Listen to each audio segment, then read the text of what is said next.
Halo Sobat Sehat semua, Assalamualaikum warahmatullahi wabarakatuh. Salam jumpa kembali dengan saya Sugito di channel Berbagi Sehat, channel edukasi dan motivasi seputar asam lambung, gejala inisiatif psikosomatis. Berdasarkan pengalaman saya sebagai orang yang pernah mengalami penderitaan asam lambung, gejala inisiatif psikosomatis.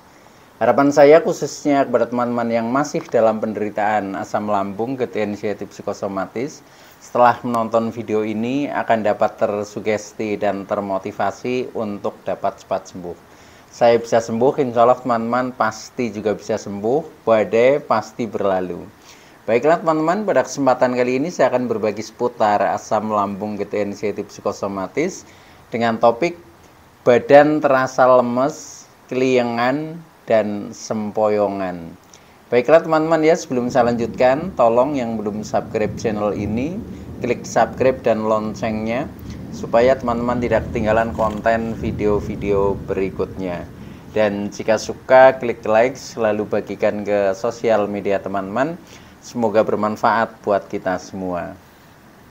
Baik, kita lanjutkan. Jadi topik kita kali ini adalah badan terasa lemes ya, lemes, keliengan, tidak bertenaga, sempoyongan karena asam lambung, gejala inisiatif psikosomatis. Teman-teman semua perlu kita sadari bahwa penderitaan asam lambung, gejala inisiatif psikosomatis yang disebabkan oleh multifaktor ya, baik itu faktor fisik maupun faktor psikis dengan sensasi yang sangat beragam, mulai dari ujung rambut sampai dengan ujung kaki yang sering kita sebut sebagai 1001 rasa sensasi.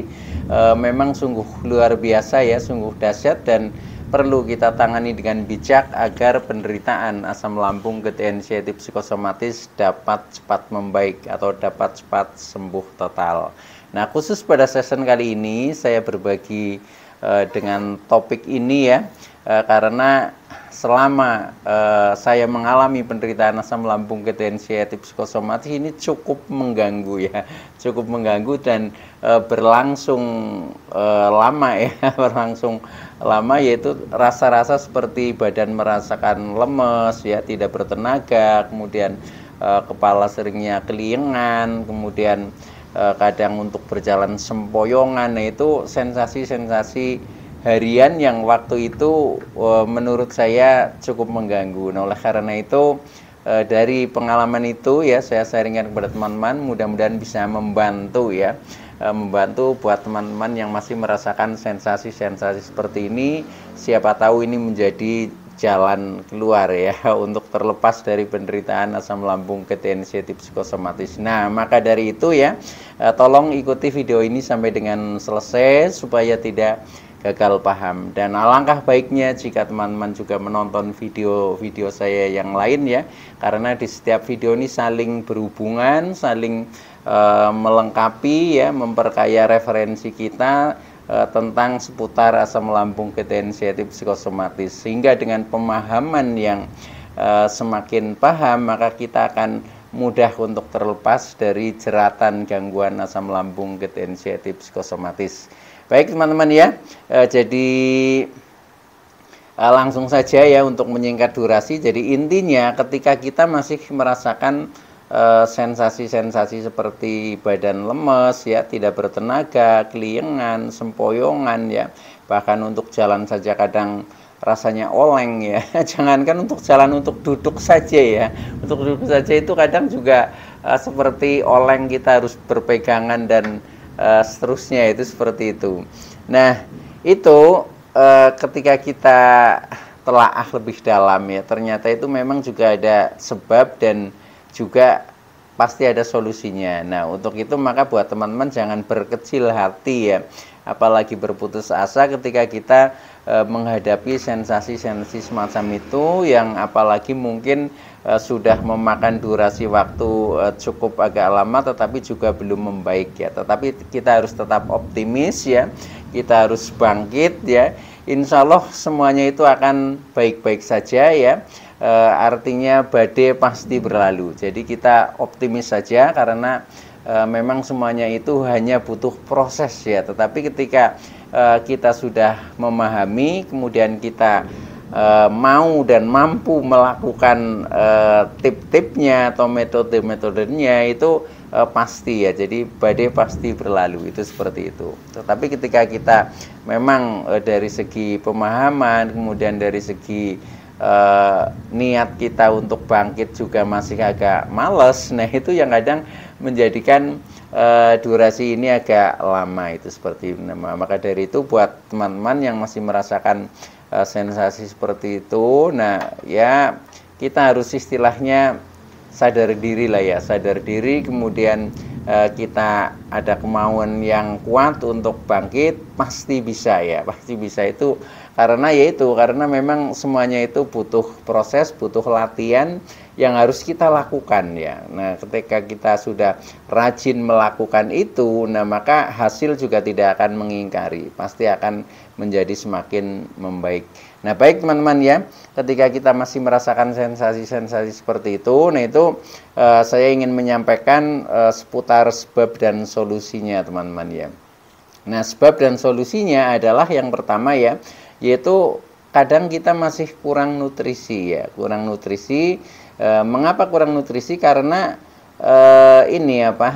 lambung kita bermasalah ya. Ketika masih ada gangguan asam lambung, nah itu kadang menjadi bermasalah sehingga pencernaan menjadi kurang sempurna ya. Maka hasilnya ketika kita makan normal pun ya itu juga tidak terpenuhi 100% ya. Artinya yang mestinya mungkin kita sudah cukup untuk tenaga kita supaya tidak lemas, tetapi karena gangguan asam lambung masih bermasalah, mungkin masih sering tidak normal, nah akhirnya menjadi hasil pencernaan itu juga kurang sempurna. Nah, maka dari itu sampai dengan penyerapan nutrisi di dalam tubuh kita kadang mengalami kekurangan. Nah, maka dari itu ya udah sensasinya yang muncul, badan kita menjadi tidak bertenaga, menjadi lemes ya, kadang sampai dengan sempoyongan. Nah, itu seperti itu ya. Nah, itu harus kita sadari. Nah, ketika hal itu memang disebabkan dari itu ya, dari kurang nutrisi, maka ya sudah, solusinya kita harus penuhi ya, penuhi nutrisi dengan cara sering makan ya, sering makan. Nah, ketika kita makan normal kadang masih perut ini masih belum kondusif ya, kadang menjadi begah, menjadi kembung, menjadi sembelit ya, maka ya usahakan makan dengan porsi kecil nggak apa-apa, tetapi usahakan durasinya ditambah. Jadi yang tadinya makan mungkin hanya 3 kali ya, ketika dengan porsi normal, nah ini mungkin menjadi 5 kali atau menjadi 4 kali. Dulu saya juga mengalami fase-fase seperti itu ya. Saya pernah makan itu sehari 5 kali, kemudian berkurang lagi menjadi 4 kali. Nah, setelah membaik kembali lagi menjadi 3 kali. Nah, itu lakukan saja teman-teman ya, supaya kita itu menjadi tidak lemes lagi ya, kemudian akhirnya kepala juga tidak kelingan ya, tidak sempoyongan, itu supaya nutrisi di dalam tubuh kita itu terpenuhi ya itu. Nah, syukur misalkan bisa juga ditambah dengan seperti vitamin atau suplemen, itu juga boleh ya. Selain misalkan buat teman-teman yang makan obat dari dokter ya silahkan sesuaikan dengan petunjuk dokter. Tetapi ketika sudah tidak makan obat dari dokter tetapi masih nambah vitamin atau suplemen juga boleh ya. Itu juga silahkan saja, yang penting membuat tubuh kita menjadi semakin membaik. Intinya seperti itu ya. Tuh. Nah, itu sebab dan solusinya yang pertama ketika kita masih kurang nutrisi. Nah, kemudian yang kedua, kadang kita merasa tidak bertenaga, merasa lemes ya, merasa keliengan, merasa sempoyongan, itu juga bisa disebabkan karena dehidrasi teman-teman ya. Jadi dehidrasi itu kita masih kurang cairan ya, karena di saat kita sedang mengalami banyak sensasi itu biasanya kita untuk makan juga agak susah, agak malas ya, termasuk minumnya juga seperti itu ya. Tetapi di saat kita apalagi yang masih konsumsi obat itu biasanya kecenderungan buang air kecil itu menjadi lebih sering ya, sehingga kita di dalam tubuh kadang sampai dengan kurang cairan. Nah, Ketika kurang cairan itu biasanya yaitu rasanya sudah keliengan, pusing-pusing ya, badan lemes. Jangankan kita yang terkena gangguan asam lambung inisiatif psikosomatis, untuk orang normal saja ketika sampai kurang minum ya, dehidrasi, kurang cairan, sama saja pusing-pusing itu seperti itu ya.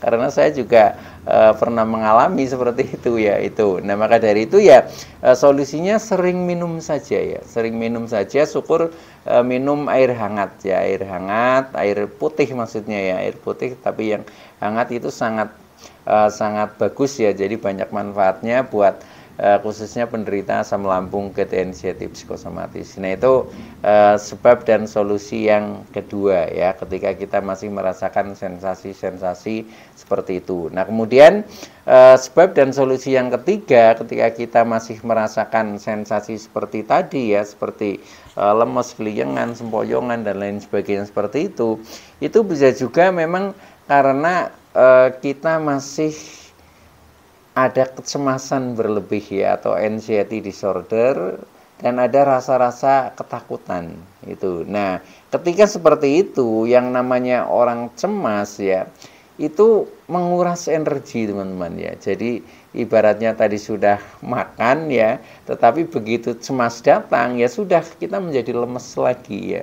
Jadi seolah-olah itu menyerap energi yang memang cukup banyak ya, cukup banyak. Maka walaupun kita makan sering, kalau kita cemasnya tinggi, pasti kita merasakan seperti lemes ya, seperti keliengan, kemudian sempoyongan, itu seperti itu. Nah, maka dari itu ya solusinya kita harus mengembalikan kecemasan kita menjadi sebatas normal ya. Jadi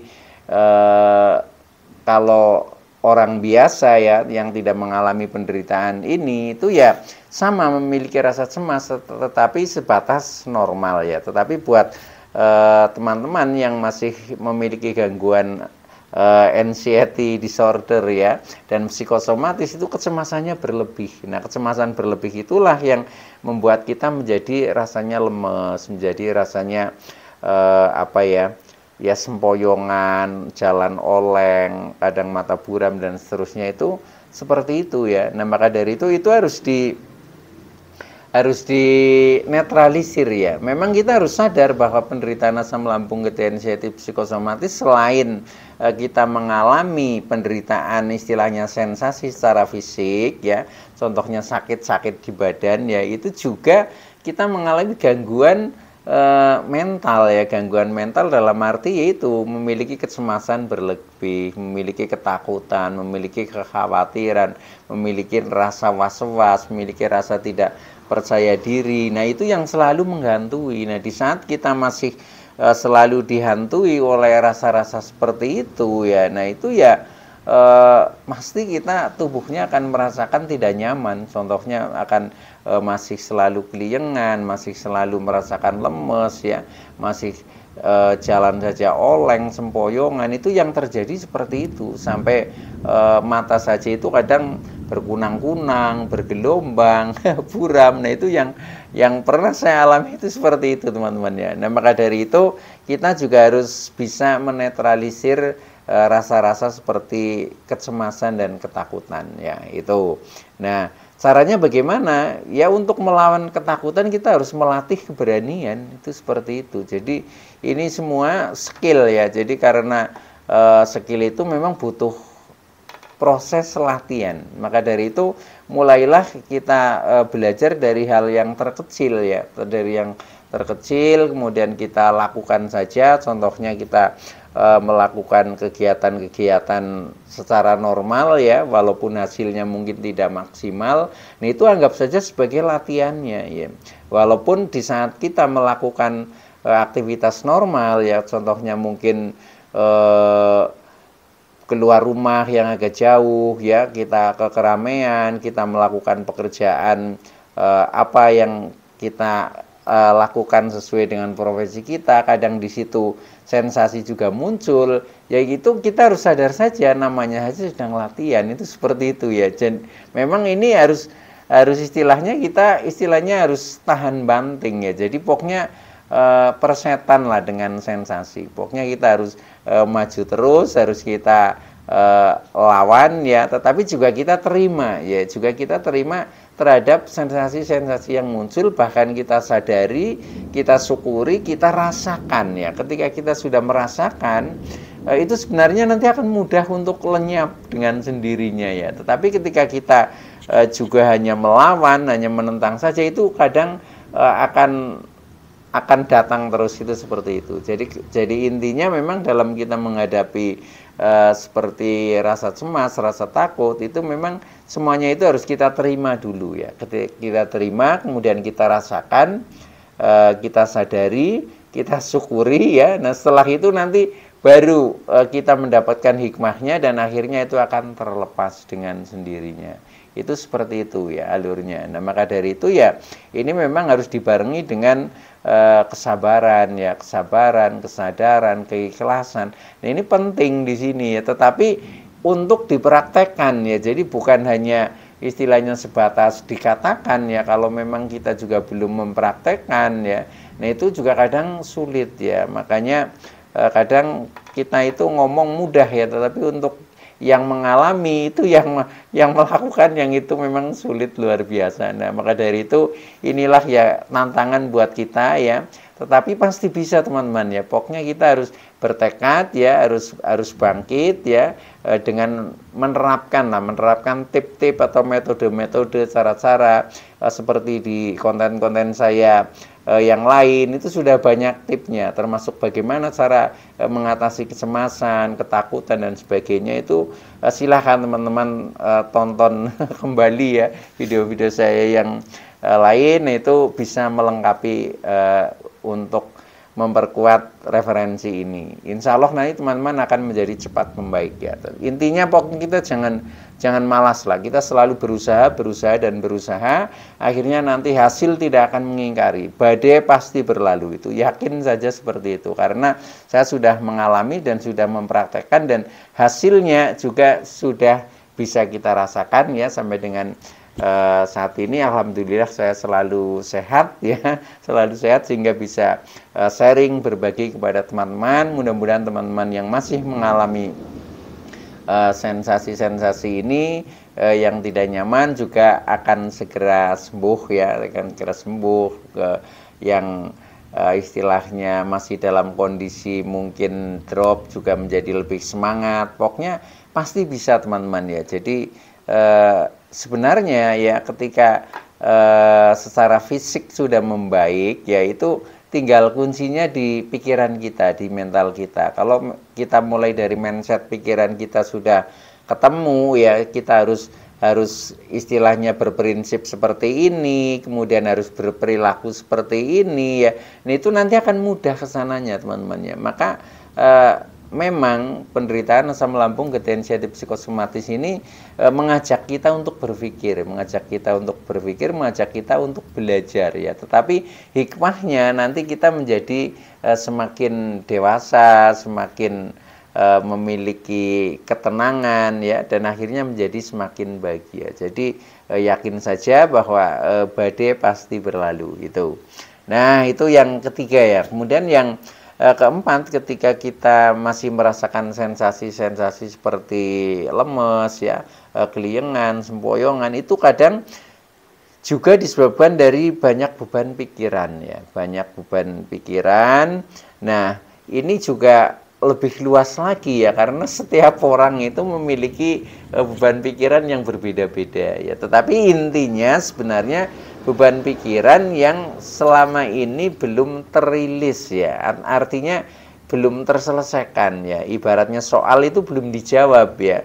Nah sehingga itu menjadi beban ya. Ketika beban itu tersimpan di dalam pikiran kita terus menerus ya, apalagi sampai tersimpan di bawah sadar, nah itu yang kadang membuat menjadi trauma ya. Nah trauma itulah yang kadang sering teringat, sering muncul, nah akhirnya mendatangkan sensasi itu seperti itu. Dan maka dari itu ketika kita masih banyak beban pikiran ya, harus kita temukan ya sebenarnya apa yang menjadi beban pikiran kita. Nah itu harus diselesaikan, harus dicari jalan keluarnya, itu seperti itu.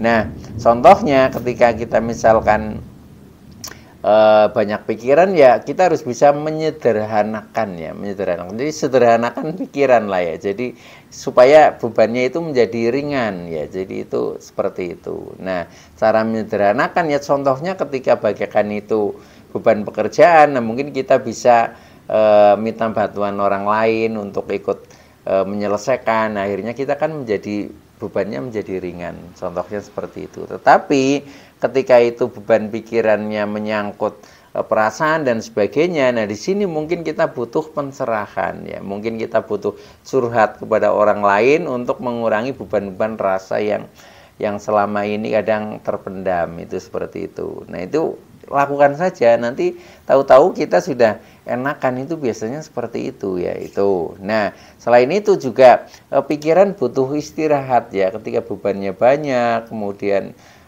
istirahatnya kurang, contohnya kita masih susah tidur, nah itu otomatis pikiran akan aktif terus ya. Nah itu juga menambah juga ya, menjadi tegang ya, karena dengan pikiran tegang kadang direspon oleh tubuh juga, otot-otot menjadi tegang, akhirnya badan menjadi pada sakit ya, bahkan bisa ke organ yang lain ya, seperti jantung, paru-paru itu juga kadang menjadi contohnya nafas menjadi pendek. Nah itu berangkat dari ketegangan pikiran juga bisa. Nah maka dari itu ya memang harus istirahat cukup ya. Contohnya tidur ya usahakan cukuplah, usahakan bisa 7 atau 8 jam itu. Tetapi kalau misalkan belum terpenuhi ya kita harus menyadari juga ya, menyadari juga, yang penting kita sudah ada upaya ya, upaya untuk berusaha ya. Jadi misalkan mengatur istirahat, yaitu kalau saya menjadi pola 8-8, jadi 8 jam untuk bekerja, 8 jam untuk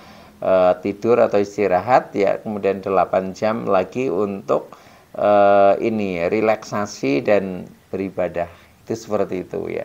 Nah itu insya Allah juga nanti akan beban pikiran menjadi lebih ringan ya, kita menjadi lebih rileks dan akhirnya tubuh kita juga menjadi lebih nyaman.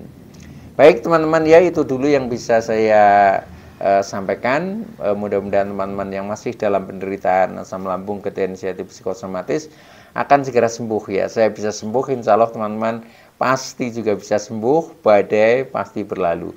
Oke, terima kasih atas like, subscribe, serta komennya. Sekian, wassalamualaikum warahmatullahi wabarakatuh.